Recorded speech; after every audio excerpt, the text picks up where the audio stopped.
April 19, 1945. A German colonel lifted a Walther pistol across a surrender table and aimed it at the chest of an American general, 4 feet away. 6 American rifles came up first, then 12. Then every soldier in the yard seemed to be looking down a sight. The German officer did not shout. He did not shake. He stood in a torn field-gray coat, with coal dust on one sleeve and blood dried along the edge of his cuff, and held the pistol like the last piece of a country that had already collapsed around him. The American general did not reach for his own weapon. He did not duck behind the jeep. He did not order his men to fire. He put one hand flat on the surrender papers and stepped toward the gun. That step should have killed him. Instead, it changed the way one pocket of the war ended. Because the question in that rail yard was not whether Germany had lost. Everyone there already knew that. The question was whether the men who lost would leave the war as prisoners or carry the war home inside them. And it began with a pistol nobody knew how to take away. The town was called Kappel. You will not find it in the famous battle maps, because by the 3rd week of April 1945, most of the famous battles in Germany were already finished. The front was not a line anymore. It was a collapse. Road junctions fell in the morning. Rail yards fell by noon. Whole German units surrendered before American artillery even unlimbered. Some Wehrmacht divisions still existed in headquarters notebooks, but on the ground they were 30 men around a radio that no longer answered, or 2 trucks with no fuel, or a battalion commander trying to decide whether 1 more hour of obedience was worth 20 more dead boys. Kappel had a freight station, a coal shed, a church tower with its bells cracked by shell fire, and a surrender problem. Inside the town were 643 German soldiers, 41 officers, 2 field kitchens, 3 anti-tank guns with almost no ammunition, and a colonel named Friedrich Adler. Adler was 51. He had entered the army before the First World War had finished turning boys into old men. He had seen the Somme as a lieutenant. He had survived the hungry years after 1918. He had worn 3 different German uniforms in one lifetime, and convinced himself each time that the uniform was not politics. It was duty. That was the lie men like Adler used to live with themselves. By 1945, even that lie had started to rot. He had served in Poland. He had served in France. Then he had gone east and learned what industrial war looks like when it stops pretending to be strategy and becomes weather. Mud, snow, frostbite, dead horses in ditches. Men freezing so hard their boots had to be cut away. He had watched commanders sign orders they knew were impossible, and then watched boys die proving the paper wrong. By April, his command was no longer a command. It was a remnant. His men were mechanics, clerks, wounded infantry, signalmen, cooks, and boys from training units who had never seen a full battalion except in a manual. They had 2 reasons to stay together: fear of the Americans, and fear of what would happen if the SS units moving through the forests decided they were cowards. Then, on the morning of April 19, a messenger reached Adler with a letter that had taken 5 weeks to find him. His wife was dead. His younger son was dead. His sister had written the letter after the bombing of Würzburg, but the mail system of a dying state no longer moved with time. It moved with luck. Adler read the message once, then again. Then he folded it so carefully that one of his captains later remembered the sound of the paper. Not the words, the sound. A man can lose a war slowly. He can lose a family in one sentence. By noon, American reconnaissance vehicles were outside the station.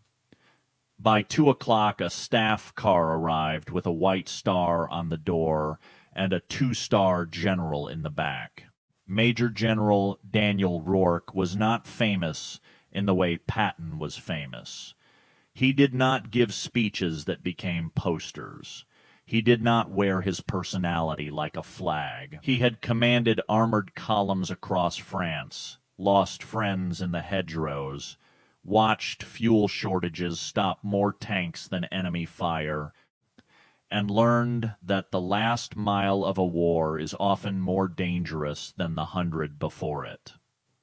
Because when a defeated army has no plan left, every frightened man becomes his own commander.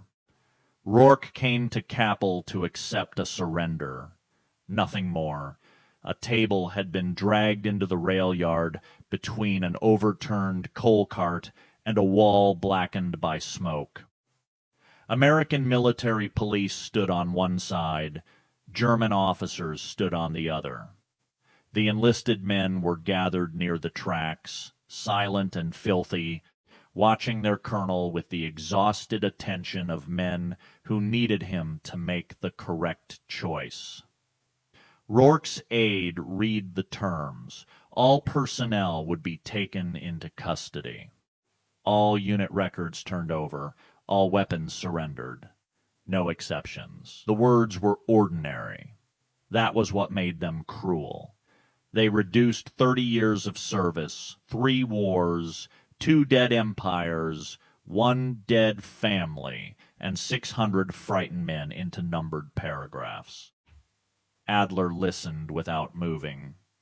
When the aide reached the line about officers' sidearms, the colonel's right hand touched his holster. That was the moment the air changed. The Walther came out smooth. Too smooth. Not like panic, like training. Every American in the yard saw the barrel rise. Every German officer saw the American rifles rise in answer. Rourke looked up from the paper. The pistol was pointed at the center of his chest, 4 feet away. Adler's finger was inside the trigger guard. For 1 second, nobody belonged to an army. They were only bodies waiting to see which body moved first. Rourke said, "Colonel, do you intend to shoot me?" His voice was not loud. That made it worse. Adler said nothing. Rourke looked at the pistol, then at Adler's face. "If you do, you will be dead before I hit the ground." The rifles tightened. Adler's jaw moved. Rourke lifted his left hand, not toward the gun, but toward his own soldiers. A small gesture. Hold. Then he stepped forward. The muzzle was now close enough that a man could have reached out and touched the front sight. One of the American MPs whispered something that sounded like a prayer. Rourke did not take his eyes off Adler. "You are trying to decide whether 1 bullet can return what the war took from you." Adler's face changed. Not much, but enough. Rourke had been briefed on the letter. Not the details. Only that the German colonel had received family news that morning and had not spoken since. Rourke used the knowledge carefully, because cruelty can dress itself as insight when a man is desperate, he said. It cannot. Adler spoke then. His English was formal, precise, almost delicate. "You come to take my command. My weapons, my men, my country is ash, my family is ash. What remains that is mine?" Rourke let the words stand in the yard. He did not answer too quickly. That mattered. A fast answer would have sounded like policy. A slow answer sounded like a man. "What remains," Rourke said, is whether your men live through this afternoon." Adler's hand did not lower. Rourke took another half step. Now the rifles behind him were useless without killing him too. "Look at them," he said. Adler did not move. "Look at them, Colonel." This time Adler's eyes flicked past Rourke's shoulder. His men were standing near the tracks. Some were old enough to be his brothers. Some were young enough to be his sons. A few were staring at the pistol as if it had already fired. Rourke said, "If you shoot me, my men shoot you. Then your men move. Then mine open fire." 10 seconds later, this surrender becomes a massacre that changes nothing. Adler's mouth tightened. "Honor is not nothing." "No," Rourke said, "it is not." That answer struck harder than denial would have, because Adler had been ready for contempt. He had not been ready for agreement. Rourke said, "But that pistol is not your honor. It is only metal. Your honor is what you do with the power to kill when killing will not save anyone." Wind dragged coal dust across the table. A paper corner lifted and snapped. Somewhere behind the station, a loose piece of sheet metal banged once against a wall. Adler's hand trembled for the first time. Rourke saw it.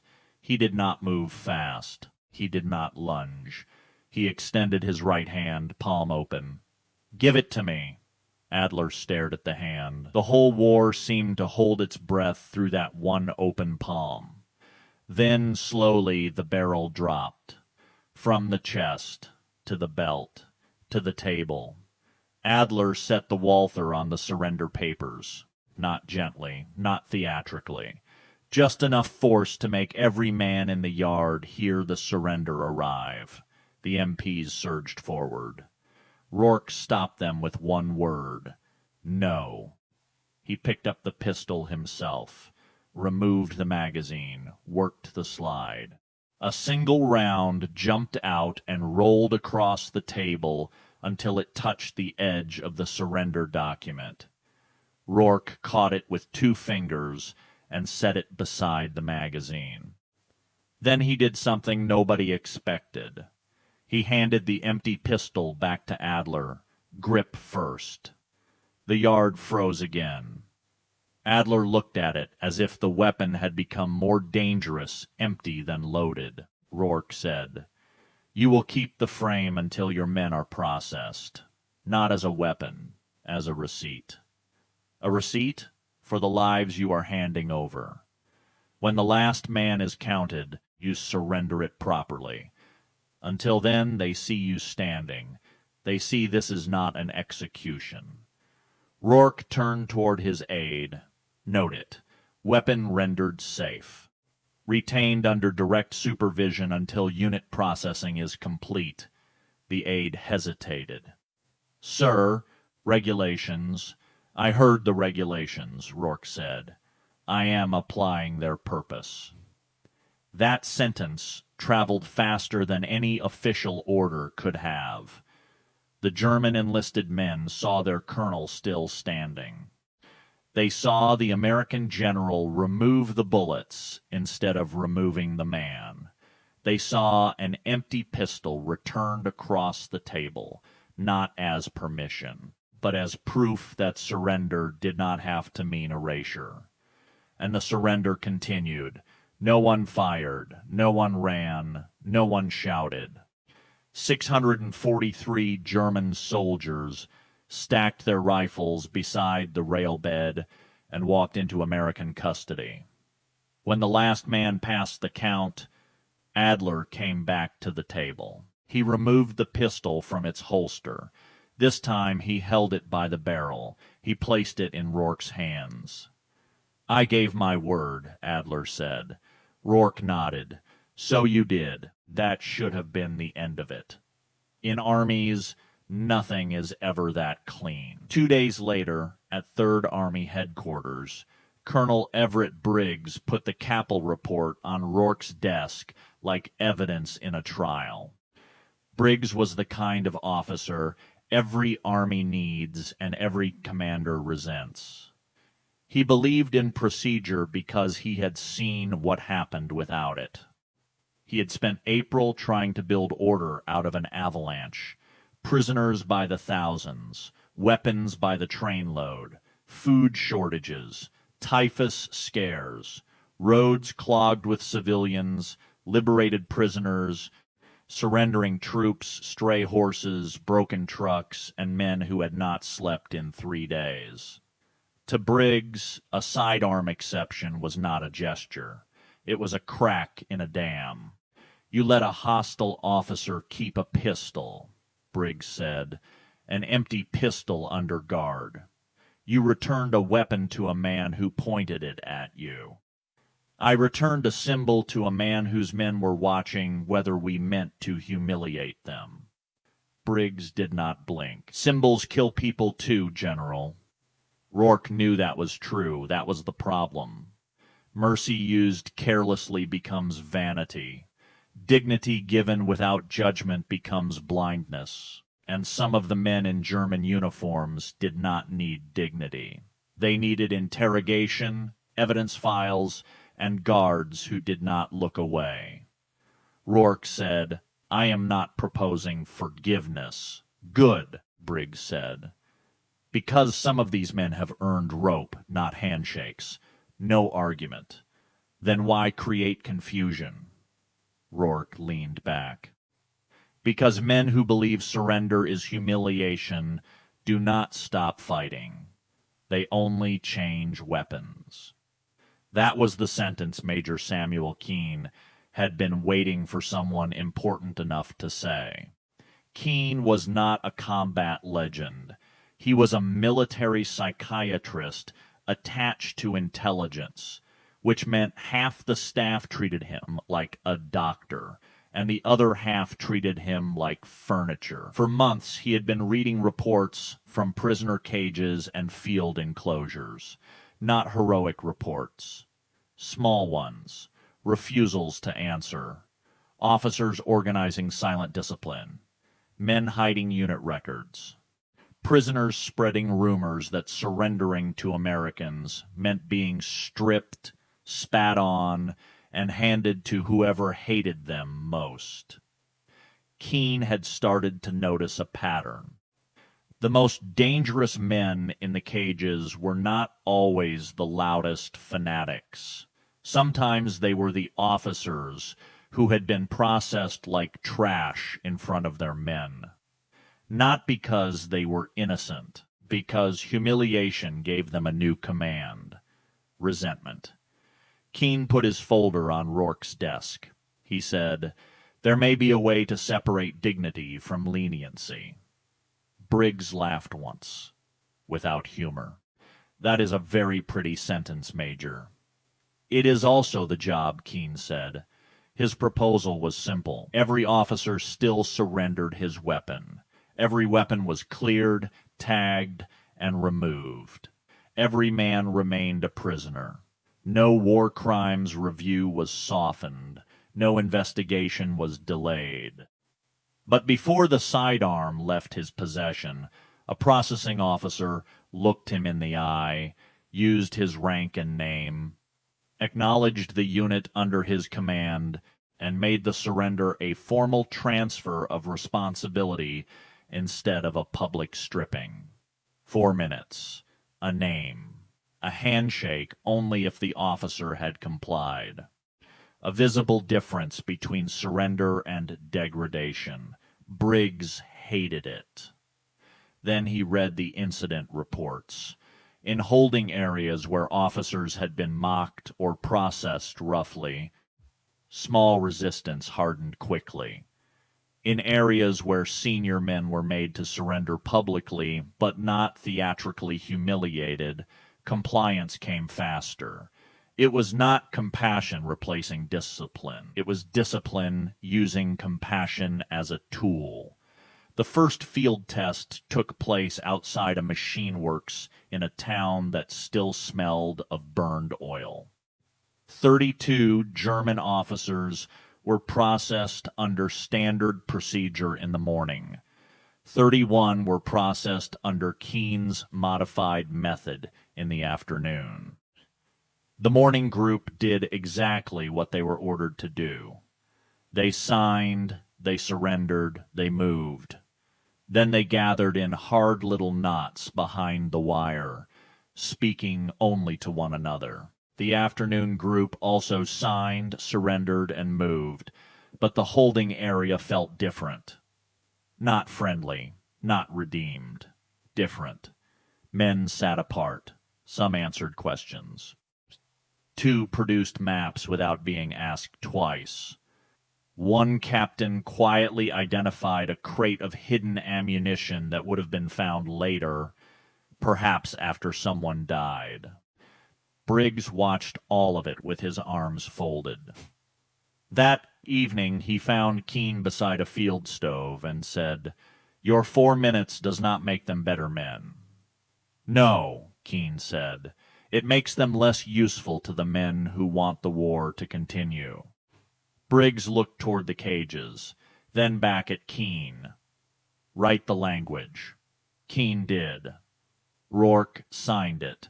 Briggs countersigned it after changing 3 words so it sounded less sentimental. Within days, the method spread through several processing teams, not as an act of kindness, as a control measure. That distinction saved it. Because the darkest part came when kindness was nearly blamed for a crime. On May 7, as the formal surrender of Germany approached, Adler asked to speak with an American intelligence officer. He had spent 2 weeks in custody writing names, 17 names, former SS officers, security police contacts, and Wehrmacht staff men who were trying to move through the surrender system under false units or softened titles. Adler did not pretend he had written the list from purity. He had written it because Rourke had shown him one mercy, and now Adler understood that mercy was not a blanket. It was a debt. The list was ugly. Dates, unit fragments, field post numbers, nicknames. Which men had boasted, which men had burned files, which men were telling younger prisoners to keep quiet because Germany would need loyal men again when the occupiers grew tired. One of the names was not German. That was the name that stopped the room. A liaison clerk attached to Allied processing had been warning certain prisoners when screening teams were due to arrive. Not with ideology, perhaps. Maybe with money. Maybe with old sympathies. Maybe with the ordinary corruption that survives every flag. The reason mattered later. The damage mattered immediately. 9 suspect prisoners had vanished into the wrong cages under the wrong paperwork. 3 might already have been released to labor details. Rourke read the report at dawn. For the first time since Kappel, he looked truly old. He said, "Find them quietly. And do not confuse this with permission to treat every prisoner like an animal." The processing pipeline froze for 5 days.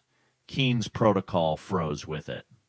Standard procedure returned while investigators reviewed the cages, the clerks, the transport logs, the lists. And in those 5 days, the holding areas changed. Nothing exploded. No riot made the papers. But the reports hardened. More refusals. More silence. More hidden insignia. More men standing in formation after being ordered to disperse. The difference was not dramatic. It was worse than dramatic. It was measurable. Briggs brought the numbers to Rourke himself. He did not apologize. Men like Briggs rarely did. He only put the file down and said, "The pause is costing us." Rourke said, "Then restart it. The security review is not finished." Then restart it with the screening attached. Dignity for surrender. Investigation for crimes. Both.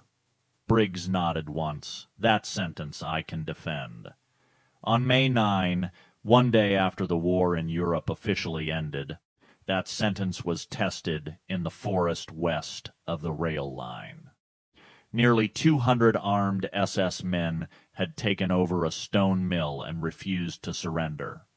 They had machine guns in the windows, Panzerfausts in the lower rooms. Enough ammunition to kill Americans in a war that was already over. The local American commander wanted artillery. He was not wrong. No officer wants to be the man who loses soldiers on the day after victory. But Rourke's headquarters sent back a question before it sent back permission. What do they believe will happen if they come out? The answer took an hour. The SS men believed they would be handed east. They believed Soviet troops would get them. Considering what some of those men had done in the East, their fear was not unreasonable. Their guilt did not make the tactical question disappear.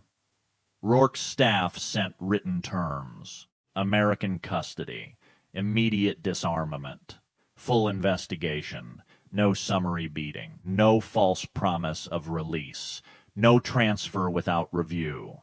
For 40 minutes nothing moved at the mill.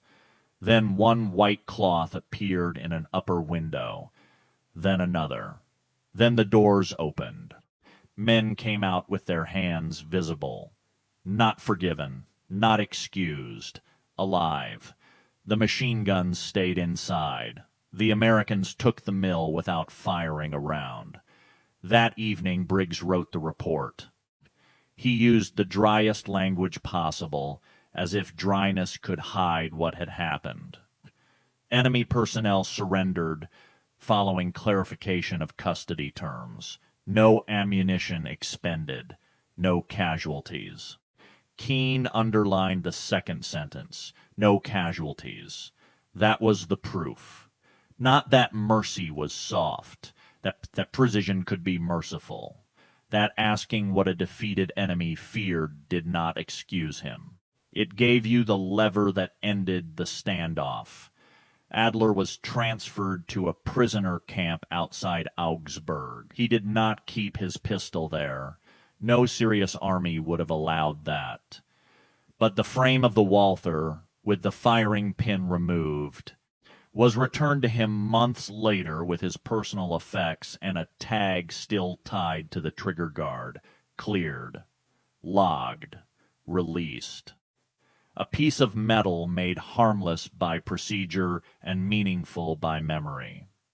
He was questioned for weeks. The list he had provided helped recover several men hiding under false assignments. Not all of them. War never leaves a clean ledger. But enough. Enough to prove the list had mattered. Enough that when Adler's civilian review came up in 1946, a letter from Rourke was in the file. Adler never saw it. It said the former colonel had surrendered his command without bloodshed after a dangerous confrontation. It said he had provided information of operational value. It said favorable consideration for civilian teaching work would serve the occupation better than leaving a broken officer with nothing to do but remember his old war. It was not a pardon. It was not friendship. It was a commander making one last decision about what kind of peace he wanted his victory to create. Adler became a schoolteacher in Bavaria. For 20 years, he taught boys who had been infants when the war ended. He did not tell them clean stories. He did not say all soldiers were honorable. He did not say obedience was innocence. He taught them that institutions can make cowardice sound noble, that uniforms can help men hide from themselves, and that losing a war does not automatically teach a country what it did wrong. One winter afternoon, a student asked him whether he had ever been brave. Adler stood for a long time at the front of the room. Then he opened the drawer of his desk and took out a small wooden box. He placed it on the table. He did not open it. Inside was the Walther frame. Empty. Useless. He said, "The bravest man I ever saw was an enemy who had every reason to kill me and chose to ask a better question." A student asked what the question was. Adler said, "Not what do the rules allow me to do? What is the rule trying to protect?" Years later, one of those students became a journalist. He wrote about post-war Germany, about memory, guilt, reconstruction, and the strange fact that nations sometimes survive not because they deserve to, but because someone decides survival is more useful than revenge. He wrote one line about Adler's pistol that outlived the article. The heaviest weapons of that century were not always the ones that fired. Sometimes they were the ones a man was strong enough to hand back. Rourke never became a household name. Briggs never became a villain. Keene never became a legend. Adler never became innocent. That matters. Because this story is not about proving that all defeated men deserved gentleness. Some did not. Some deserved cells. Some deserved trials. Some deserved the full weight of every document they had tried to burn. This story is about something colder and harder. The end of a war is not the same thing as the beginning of peace. A signature can stop armies. It cannot stop humiliation from turning into doctrine.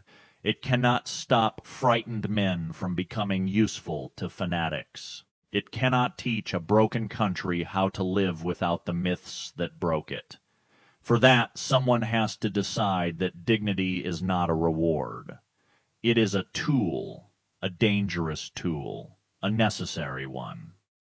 One that must be held in the same hand as evidence, discipline, memory, and law. On April 19, 1945, in a coal-stained rail yard in a town nobody remembers, a German colonel raised a pistol and gave an American general every legal reason to have him shot. The general stepped toward the muzzle, not because the colonel deserved trust, because 600 frightened men were watching what victory looked like. And for 1 minute, victory did not look like revenge. It looked like a hand on a table, a bullet removed from a chamber, a weapon made useless, a life left standing long enough to choose what came after surrender. The hardest thing to hand back was not the pistol. It was the future.